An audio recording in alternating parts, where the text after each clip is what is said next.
All right. Well, hello again, friends. As you can see, I am at home for this video.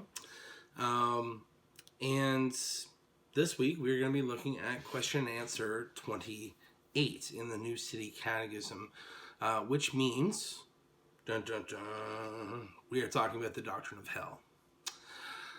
Now, hell is one of those things that most of us prefer not to think about, and in one sense, that is appropriate because hell truly is worse than the worst thing that you and I can imagine. It really is a scary thought, but especially considering that Jesus talks more about hell than anyone else in the Bible, it's important that we understand what Scripture is actually saying and what it's not saying when it talks about hell. All right, so let's dive in, and I'm going to be brief. There's so much that we could talk about here, but I've just got a few points to raise here. But first, let's read the question and answer together. So this is question and answer 28 in the New City Catechism. Question: what happens after death to those not united to Christ by faith? Answer: at the day of judgment, they will receive the fearful but just sentence of condemnation pronounced against them. They will be cast out from the favorable presence of God into hell to be justly and grievously punished forever. All right. So the first thing that we need to establish is that hell isn't some place where God throws all of the especially bad people. Right? Hell is a place where we are all headed on our own, of our own free will, unless Jesus saves us and makes us new creatures, alive and aware of the grave danger that we are in. All right? C.S. Lewis wrote this in The Great Divorce. He said, there are only two kinds of people in the end: those who say to God, thy will be done, and those to whom God says in the end, your will be done, or thy will be done, right? He concludes, he says, all that are in hell choose it. Okay, and Lewis is pointing out that our sinful human nature, we are opposed to God, right? We are at enmity with God. We want to do what we want to do, and we want God to stay out of our way, which is the way to hell. Okay, so that was the first thing we're going to establish. The second thing is that at its root, hell ultimately is eternal separation from God's grace and goodness. Okay?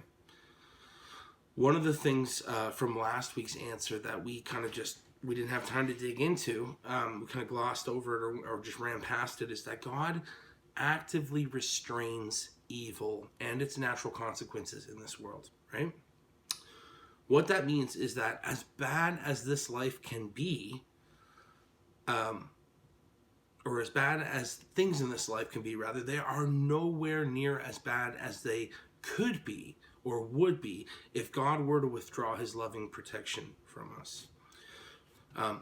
We all want to go our own way, right? We established this already. We all want to do our own thing, but left unrestrained, if everyone in the world did that for all eternity, things would be unbearably miserable, right? And that's one way to conceive of hell. All right, third thing. If you look at the answer that our catechism gives us here, you'll notice a lack of mention of things like the lake of fire, or being, eternally thirsty, or all those things that are imagery that arises from Scripture and that have been sort of taken and popularized about hell. Now, Scripture uses this terrifying imagery to describe hell, but I don't think that most of it, at least, is meant to be taken as a literal description of hell. They're powerful metaphors meant to wake us up to the fact that hell is not something to be taken lightly, that no sane person would ever want to end up there. Which brings us to my last point, which is that hell, in all of its terror, is necessary. in order for us to truly understand and appreciate the gospel, but also to truly understand God's goodness, his holiness, his perfection, his justice. If we ever had to answer the question, why do we have to talk about hell? Why does hell have to be something that's spoken about in the Bible? Why can't we just forget about it?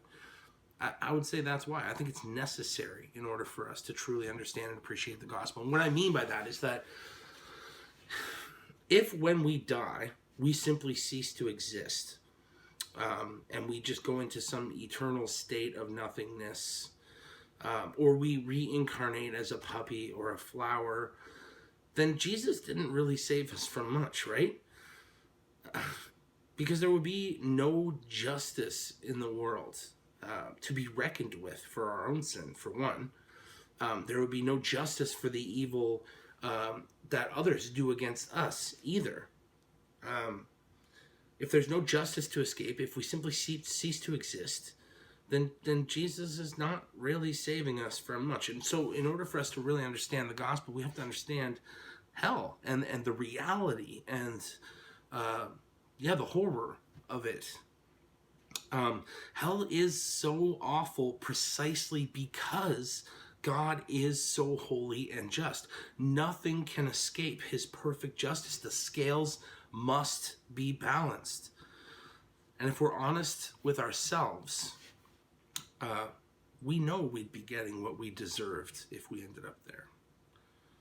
Right? If we're just honest for a moment about the inclinations of our own hearts, our own desires, how selfish we really are, how little we think about God and his holiness and what he wants from us and for our lives. It's only when we begin to actually grapple with the thought of eternity spent outside of God's favor and protection, eternity spent under his rightful wrath and fully deserved condemnation, that you and I can begin to actually understand what we are being saved from. And only then can we start to really appreciate the true value of the grace that we have been shown in Jesus. We're in the middle of Advent season, right? And we're spending all this time focusing on what it means that Christ came into the world as a light shining into the darkness. All of humanity is being swept along in this river towards condemnation, towards an eternal separation from God. And Jesus Christ, God, like the King of Heaven, the eternal Son of God, comes to us as a child to save us from that. That is amazing. And if we don't understand hell, then we don't understand how amazing that really is.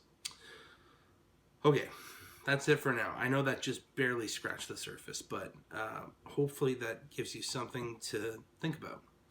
I'm going to be taking probably a couple of weeks, maybe 3 weeks off, I think, from these videos for Christmas, and to kind of get reorganized for the new year and what this segment, what these videos are going to look like moving forward. So we're not going to see each other, at least in this format, for a while. So I hope you all have a great Christmas, and I look forward to getting back together with you in the new year. Take care, guys.